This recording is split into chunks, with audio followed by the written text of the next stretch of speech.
പ്രിയമുള്ളവരെ, ഇന്നത്തെ ഓർമ്മച്ചപ്പിൽ കാനഡയുടെ എഴുത്തുകാരി ആലിസ് മൺറോ 2014 സാഹിത്യത്തിനുള്ള നോബൽ സമ്മാനം നേടിയിരുന്നു. അവരുടെ ജീവിതവീക്ഷണം ജീവിതത്തെ ഒരു തടാകത്തെ പോലെയാണ് കാണുന്നത്. ആ തടാകത്തെ വീണ്ടും വീണ്ടും ചെന്ന് കാണാനുള്ള ഒരു അഭിനിവേശം. കാരണം ആ തടാകം നിറയെ ഇന്ദീവരങ്ങളും സൗഗന്ധികങ്ങളും താമരപ്പൂക്കളും കൊണ്ട് നിറഞ്ഞ സുഗന്ധം പരത്തിക്കൊണ്ടിരിക്കുന്നു. ഈ സുഗന്ധം അന്വേഷിച്ചുകൊണ്ടുള്ള ഒരു യാത്രയാണ് ജീവിതമെന്ന് അവർ കാണുന്നത്. ഈ അവരുടെ എഴുത്തിൽ നിറയെ യാദൃച്ഛികതയും അവിശ്വസനീയവും ഇടകലർന്നുകൊണ്ടുള്ള ഒരു എഴുത്താണ് അവരുടേത്. ഉദാഹരണത്തിന് അവരുടെ ഒരു കഥ ദ ബഗർമെയിൽ. ഈ ബഗർമെയിലിൽ പ്രധാന കഥാപാത്രം ഒരു യാചകിയാണ്, ഭിക്ഷുകി. അവരുടെ പേര് പെനിലോഫോൺ. അവൾ അതീവ സുന്ദരിയായിരുന്നു, യാചകി. ഒരിക്കൽ ആഫ്രിക്കൻ രാജാവ് അവളെ കണ്ടുമുട്ടുകയാണ്.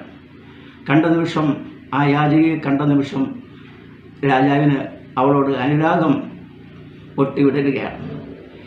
എന്നാൽ അവളത് നിഷേധിക്കുകയാണ്. അപ്പോൾ ഇവരുടെ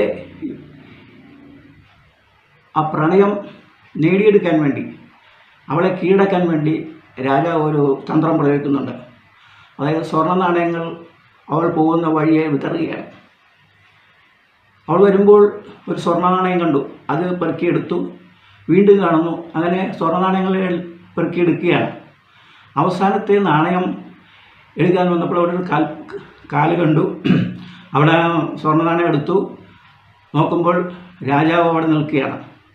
രാജാവ് ഇവിടെ കണ്ട ഉടനെ തന്നെ പ്രേമാവശ്യത്തോടെ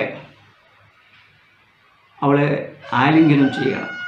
ആലിംഗനം ചെയ്ത് ഈ ഭിക്ഷുകിയെ രാജാവ് കൊട്ടാരത്തിലേക്ക് കൊണ്ടുപോവുകയാണ്. കൊട്ടാരത്തിൽ കൊണ്ടുപോയി രാജാവ് അവളെ തൻ്റെ പട്ടമഹർഷിയാക്കുകയാണ്. വിവാഹത്തിന് ശേഷം ഭിക്ഷുകി തൻ്റെ ഭൂതകാലം മറന്നുപോവുകയാണ്. അവർ അങ്ങനെ സന്തോഷത്തോടെ കഴിയുന്ന സമയത്ത് ദാമ്പത്യ ജീവിതം നല്ല രീതിയിൽ നടക്കുമ്പോൾ അതിനിടയ്ക്ക് വെച്ച് രാജാവ് കാലം ചെയ്യുകയാണ്, അന്തരിച്ചു. പെട്ടെന്ന് അവൾ ആ രാജ്യത്തിൻ്റെ രാജ്ഞിയാകുകയാണ്. നോക്കൂ, ഒരു ഭിക്ഷുകി രാജ്ഞിയാകുന്നു. അവരുടെ എഴുത്ത് ചുരുക്കെഴുത്തിൻ്റെ കഥാകാരിയാണ് ആലിസ് മൺറോ. 300 വാചകങ്ങൾ എഴുതുന്ന മറ്റുള്ള നോവലിസ്റ്റുകൾ 300 സെൻറ്റൻസ് എഴുതുകയാണെങ്കിൽ ഇവർ 30 സെൻറ്റൻസ് കൊണ്ട് അത് തീർക്കുന്ന ഒരു ചുരുക്കെഴുത്തിൻ്റെ തോഴി എന്ന് വേണേൽ പറയാം. ആലിസ് മൺറോ ഈയിടെ കഴിഞ്ഞ മെയ് 11 അന്തരിച്ചു. അവർക്ക് വിട നൽകിക്കൊണ്ട് നിർത്തുന്നു. നന്ദി, നമസ്കാരം.